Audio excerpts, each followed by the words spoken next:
My brother didn't bring me to his launch party as his sister. He brought me as proof that his family had one good story and one cautionary tale. He texted me 3 days before the event. Come, dress like you're trying. No question mark. No, please. Just an instruction, like I was still 17 and needed reminding how to behave in public. I almost didn't go. But something in me, the same part that still shows up to things it shouldn't, said yes. The party was held at a rented loft in Austin's East Side. Exposed brick, Edison bulbs, a bar cart that cost more than my monthly rent. My brother Ethan had a gift for making everything look like it belonged in a magazine spread, including himself. He was 29, sharp-jawed, the kind of person who made eye contact like it was a transaction he expected to win. His startup, a logistics software platform he called Flowbridge, was 3 months from launch and 3 rounds deep in funding conversations. He'd been talking about it for 2 years like it was his destiny. Maybe it was. I genuinely didn't know. Enough about his work to say. I'm Maya. 30. I do cybersecurity work, the kind that doesn't come with a title or a LinkedIn profile. I find vulnerabilities in systems before the wrong people do. Companies hire me quietly, pay me quietly, and pretend the problem I solved never existed. I don't go to conferences, I don't have a podcast. I work from a converted spare bedroom in my house in Denver, and my neighbors think I'm a data entry contractor, which is fine. My family doesn't know what to do with that. In our house, success had a specific shape. It looked like my brother's. Startup founder, pitch deck polished, the kind of son my parents referenced in conversations with their friends the way people name-drop restaurants they've been to. My mother collected his accomplishments like small trophies she could arrange on a shelf.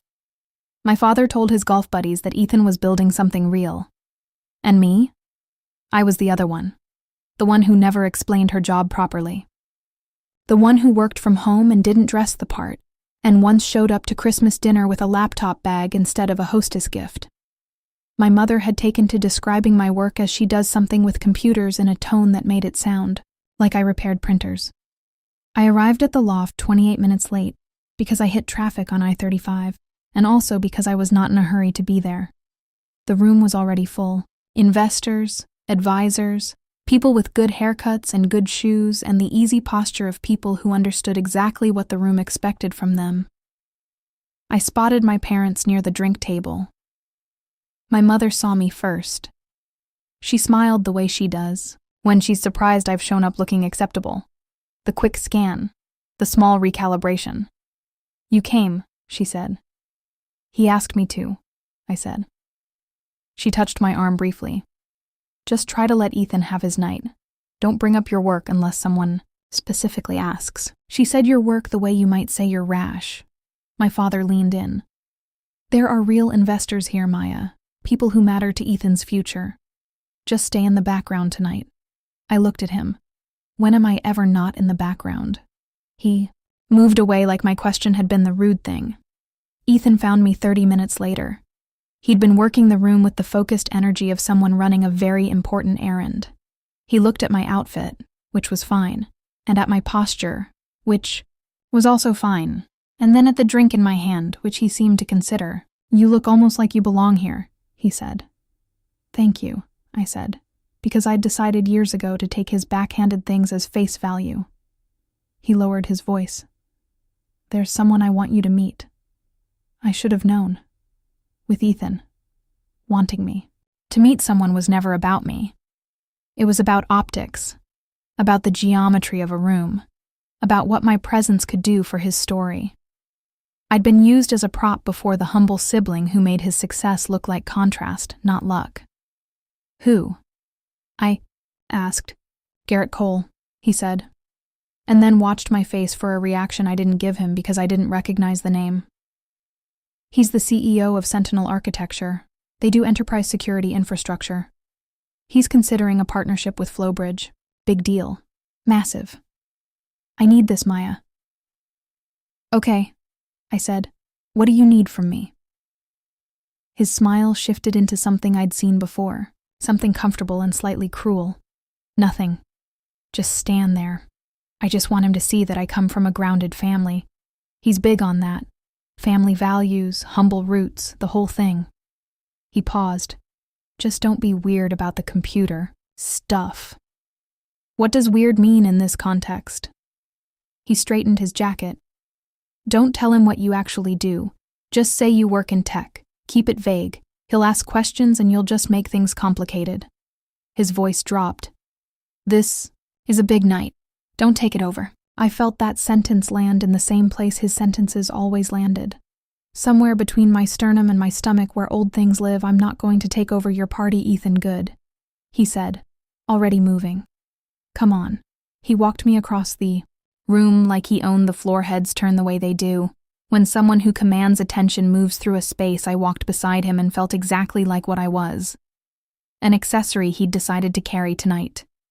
Garrett Cole stood near the window, city lights behind him, a drink held loosely in one hand.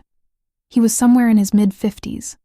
Silver-gray hair, a lean build, the kind of quiet stillness that doesn't announce itself. His eyes moved across the room in the steady, patient way of someone who'd learned long ago that the most important information in any room tends to arrive without fanfare. Ethan stepped in with the warmth he performed well. Garrett, there's someone I want you to meet. He gestured toward me with the loosies of a man presenting a mildly interesting object. This is my sister Maya. Garrett turned and looked at me. A real look. Not the quick inventory people do at parties. Something more considered. She's the family's, Ethan laughed once, short and bright. Let's say she's our cautionary tale. Couldn't figure out the whole career thing. Ended up doing computer stuff from her living room. He grinned like he was giving me a gift by making the room laugh.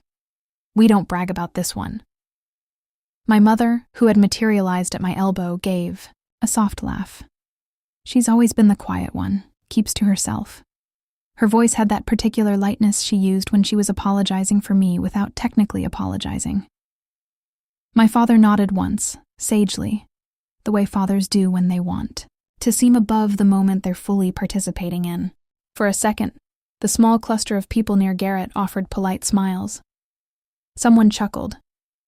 It could have blown past, like most cruelties do, dressed up as a joke, absorbed by the room, forgotten by morning. Garrett Cole didn't smile. He looked at me again, not with pity, with something sharper. His head tilted very slightly, a fraction of a degree, the way it does when a memory is trying to surface. His drink stilled in his hand. His eyes moved to mine and then stayed. The conversations near us kept moving. The music kept playing. But between the two of us, something had happened that I didn't yet understand. Maya, he said, very quietly, like he was saying the word to test it. Yes, I said. Maya with the Denver area code, he said, and it wasn't a question. The room felt like it contracted. Ethan blinked. Sorry? Garrett wasn't looking at Ethan. He was looking at me with something between recognition and the expression of a man, doing very fast arithmetic in his head. His voice dropped another register. Handle 1 to 4, 888. That was you. My chest went still. My brother looked between us, smile flickering like a bulb about to go. I don't.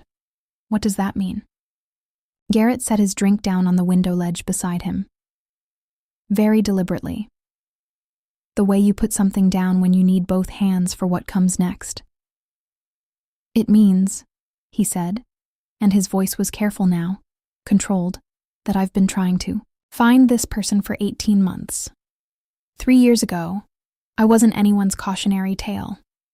I was just underpaid, underestimated, and alone at 2 a.m. with a cup of cold coffee and a problem I couldn't leave alone. I'd been doing freelance, security work for about 4 years at that point.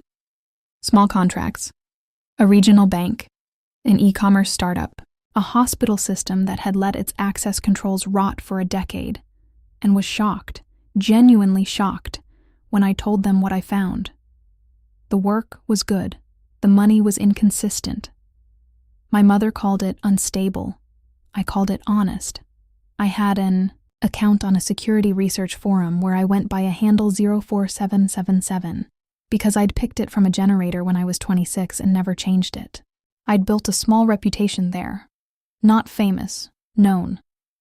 The way specialists are known in small rooms. One night I was running a passive scan on something unrelated and stumbled across an open endpoint that wasn't mine to find. It wasn't dramatic. No blinking red lights. Just a door standing ajar in a digital wall. The kind of thing that happens when a vendor applies a patch improperly and a configuration gets pushed wrong. I traced it back to an enterprise infrastructure platform, the kind of software that sat behind financial institutions, healthcare systems, government contractors. If someone found that vulnerability with different intentions than mine, the damage would be structural, not one company, dozens. I could have walked away. It wasn't my contract. It wasn't my problem. There was no one to bill for the 16 hours I was about to spend. I sat down anyway, because a system with a hole in it bothers my brain the same way a loose thread on a sweater bothers other people's hands. I documented the vulnerability. I wrote a full disclosure report. The flaw, the mechanism, the exposure radius, a remediation path.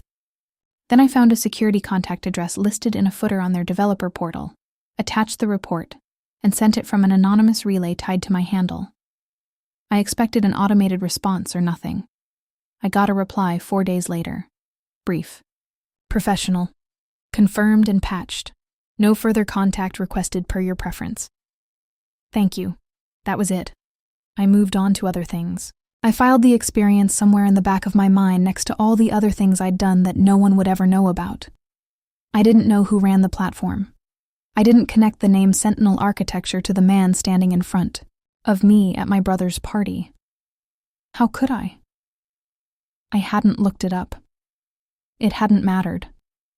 But apparently, on his end, it had mattered very much.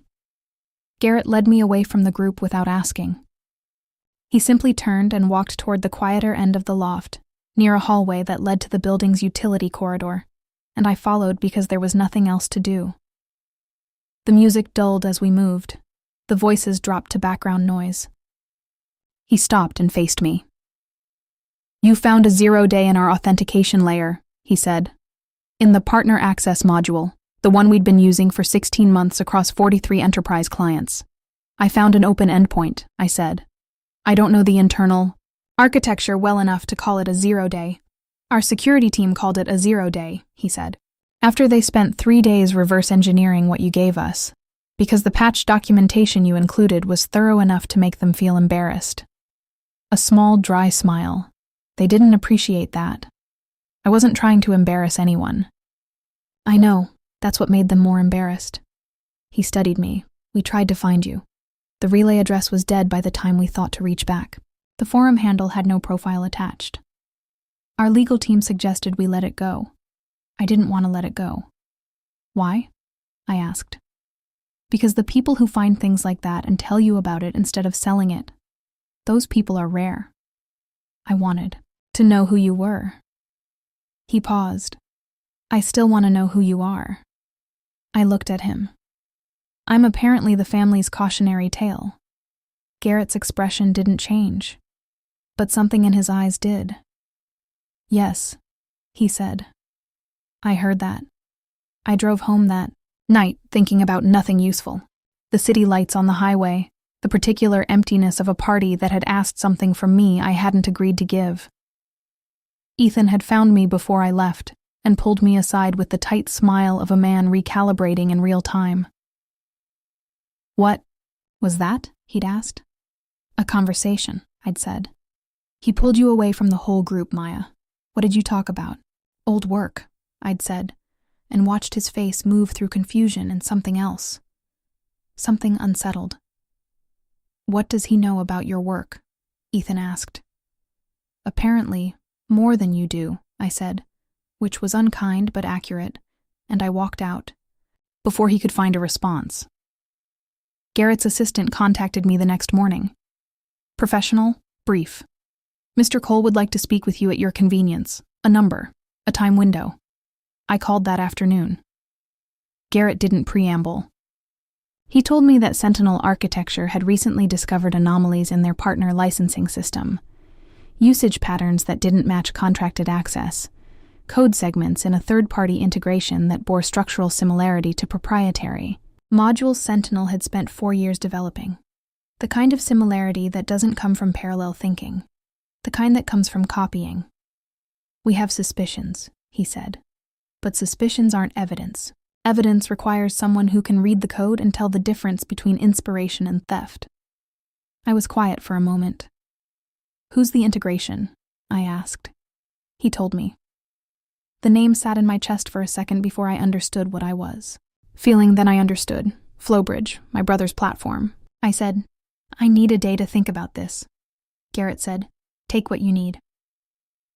I took 48 minutes, which is roughly how long it took me to sit with the discomfort of what I already knew I was going to do. I called him back.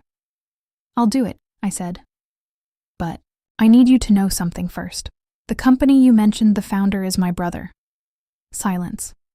"I'm telling you now," I said, "before I look at anything, so you can decide if you want someone else." Garrett said, "I want you." The conflict of interest is noted. It's also why you're more valuable, not less. You'll look harder for an explanation that clears him. He was right. I did. I spent 6 days reading code I wasn't supposed to have access to, technically, until Sentinel's legal team put the proper NDAs in place, which they expedited because Garrett asked them to. I went through Flowbridge's routing optimization module line by line. I built comparison matrices between their code architecture and Sentinel's documented proprietary frameworks. I looked for coincidences. I wanted to find them. I found the opposite. The core routing logic in Flowbridge's partner API matched Sentinel's proprietary optimization engine at a structural level that went beyond any reasonable definition of independent development. Variable naming conventions that were idiosyncratic to Sentinel's internal coding style.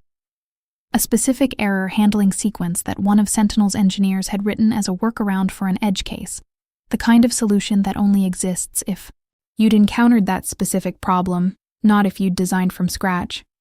A comment block stripped but not scrubbed cleanly enough that still contained a fragment of a Sentinel internal project code. This wasn't inspiration. This wasn't overlap. Someone had gotten access to Sentinel's codebase and built Flowbridge's most valuable feature on top of what they found there. The question was how. Sentinel's internal access logs would answer that, and Sentinel's security team was already pulling them. But from the outside, looking at the code, the what was already clear. I stared at the screen in my spare bedroom for a long time. The hum of the server stack in the corner. The Denver sky outside the window going from gray to dark. I thought about Ethan at 21, borrowing $200 from me and never paying it back. I thought about Christmas 2 years ago, when he gave a speech at dinner about building something real, and my father had looked at him like he'd hung the lights on the tree personally. I thought about, "We don't brag about this one," and the small, comfortable laughter that followed it. I thought about whether I was doing this because it was right, or because I wanted him to hurt. I spent a night sitting with that question. I think it matters not whether you do the right thing, but whether you understand why you're doing it, because the answer determines what kind of person you are when it's over. By morning, I had my answer.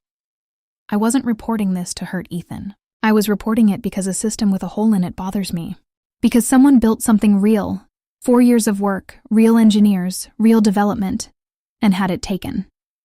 Because the truth exists whether or not it's convenient for my family's dinner table conversation. I called Garrett. "I have the documentation," I said. "Do you want it?" "Yes," he said.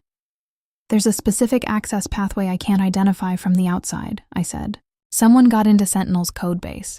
The access logs from your security team will tell you how. When you pull those, cross-reference against guest credentials issued for the developer beta program in the last 3 years.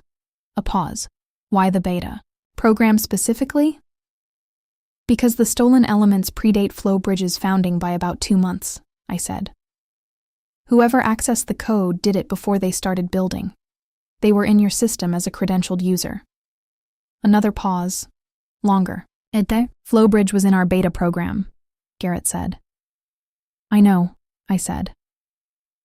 The meeting Garrett called wasn't a confrontation the way confrontations look in movies. There was no single room, no dramatic reveal, No moment where everyone gasped. It was quieter than that, and worse. Sentinel's legal team had spent 2 weeks building the evidentiary record before anyone sat across from Ethan. By the time they did, the access logs had confirmed what I'd suspected. A beta program credential registered to an early flow bridge. Development account had queried Sentinel's proprietary routing module 17 times over 6 weeks. Screenshots, timestamps, the credential's IP history. The code comparison I'd provided, annotated and formatted into something a judge could read. I wasn't in that meeting. I had asked not to be. Garrett had respected that. He'd offered me the option to be present, professionally, as the analyst, who'd done the documentation. I said no. I'd done the work. The work would speak. I didn't need to watch my brother's face. I found out afterward from Garrett that Ethan had denied it for about 40 minutes before the weight of the documentation made denial structurally impossible. Then, he had tried a different approach: minimization, context, the argument that what he'd accessed was preliminary and his team had built on top of it significantly. Which is the kind of thing people say when they've been caught and are hoping the degree of theft will be judged rather than the fact of it. Sentinel's lawyers were not interested in degree. Ethan called me that night. I let it ring. He called again. I answered the second time because I'm not capable of ignoring a second call from someone I grew up with, no matter what they've done. "You did this," he said. His voice had the particular flatness of someone who'd burned through anger and come out the other side into something colder. "I documented what was there," I said. "You went looking for it. I was asked to look. I told Garrett you were my brother before I agreed." He knew. I knew. I paused. "The question isn't whether I looked. The question is what I found." "You could have told me first," he said. "Would that have changed what you did?" Silence. "You've always needed me to fail," he said. "That's what this is." I sat with that for a moment. The old reflex to apologize was there, that familiar pull toward smoothing the surface, making the uncomfortable thing go away. I felt it. I let it pass. "Ethan," I said, "you called me the family's cautionary tale in front of a room full of people. You told your investors I couldn't figure out my career. You've been telling that story for years. And somewhere in those years you apparently helped yourself to someone else's work and built your whole pitch on top of it." I paused. "I didn't need you to fail. You were already doing that." He hung up. My mother called the next morning. Her voice was warm, which I'd learned by now was a warning. "Sweetheart," she began, drawing the word out the way she did when she was about to ask for something. "We've been talking to Ethan. This whole situation, we think it's gotten out of hand. These things happen in startups. Boundaries get blurry. It's a learning experience." "Intellectual property theft isn't a learning experience," I said. "It's a federal matter." "Maya." Her voice shifted. The warmth dropped by about 10 degrees. "You're his sister." "I know I am," I said. "He mentioned it at his party, right before he told his investors I was the family's cautionary tale." She was quiet. "I found what I found," I said, "and I told the truth. About it. That's all I did." "You always have to make things about yourself," she said, and the words had the practiced ease of something she'd said in her head many times before. "Funny," I said. "I thought this was about Ethan." She didn't have a response to that. She asked me not to make things worse. I told her I didn't plan to do anything else. I told her the situation was where it was, and that was between Ethan and Sentinel's lawyers now. She told me I'd always been difficult. I told her I loved her, which was true, and I hung up, which was necessary. My father emailed 3 days later. 1 paragraph, formal, which meant he was very upset. He said I had prioritized my professional ambitions over my family. He said there would be consequences for relationships. He said he hoped I understood what I'd done. I read it twice and then replied with 4 sentences. I told him I understood exactly what I'd done. I told him I had documented the truth because someone else's years of work had been taken. I told him I hoped Ethan found a way to address it with integrity. I told him I loved him. He didn't reply. 6 weeks after the loft party, Garrett called and offered me a position. Director of Threat Intelligence, Sentinel Architecture, scope to build my own team, a budget that would have made my mother stop using the phrase computer stuff, a title that would have given my parents something to say at dinner. I sat in my converted spare bedroom in Denver and looked at the job description he'd emailed over. It was a good role, real work, the kind of problems that kept you sharp. I said no. Garrett went quiet for a moment. Can I ask why? Because I spent a long time being the kind of person that someone else's story gets told about, I said. Ethan's story. My parents' story. And I don't want to trade that for being the person in Sentinel's story. I want to keep being the person who works the problem. You could do that inside Sentinel, he said. Not the same way, I said. When you work inside, you work for the story they're telling about themselves. I want to work for the actual truth of the system. A pause then. Fair. Enough. We put together an independent contract instead. Project-based, clear scope, real autonomy. The kind of arrangement where I remain exactly what I am, someone who looks at systems from the outside and tells you where they're bleeding. It was more money than the director role, actually. Garrett didn't mention that until after I'd said yes, which I respected. Ethan's situation moved through the phase that these things move through. Lawyers, documentation, negotiations over exposure, and restitution. Flowbridge's funding conversations collapsed. The company didn't survive the quarter. I know these things, not because anyone told me directly, but because information like that travels even when you're not looking for it. My parents stopped, calling for about 2 months. Then my mother called on a Sunday evening, her voice stripped of the warmth as weapon, just tired. The way she sounds when she's not performing. I don't know how to talk to you about this, she said. I know, I said. I don't know if you are wrong or right. I think you do, I said. I think that's why it's hard. She was quiet. He's your brother. He is, I said. That doesn't change what he did. Does it change nothing? I thought about that. Really thought, not as a reflex. It changes how much it hurt, I said finally. It doesn't change what was true. She didn't say much after that. But she stayed on the phone for another 12 minutes, which with my mother is a kind of apology. I drove past the loft building a few weeks later, on my way somewhere else. The Edison. Bulb windows were dark, a different company's name on the directory by the door. I slowed down without meaning to. I thought about Ethan's hand on my arm, steering me across that room, the brightness of his smile. This is the family's cautionary tale. The polite laughter, the way the sound moved through the room like something everyone had agreed to pretend was harmless. I used to hear those words and feel them settle into something permanent in my chest. A verdict I hadn't appealed. Now I heard them differently. The way you hear an old diagnosis that turned out to be wrong. Not angry, not even sad. Just clear. He'd needed me to be a cautionary tale because it was easier than looking at what he was building and asking whether it was real. The label said, more about the person who needed it than the person it was placed on. Here's what I know now, after all of it. The people who tell you who you are, the ones who decide your label and apply it in public with a smile. For an audience, they're usually doing it because your actual existence threatens the story they need to tell about themselves. Not because they know you. Because they don't. You don't owe them the story they wrote for you.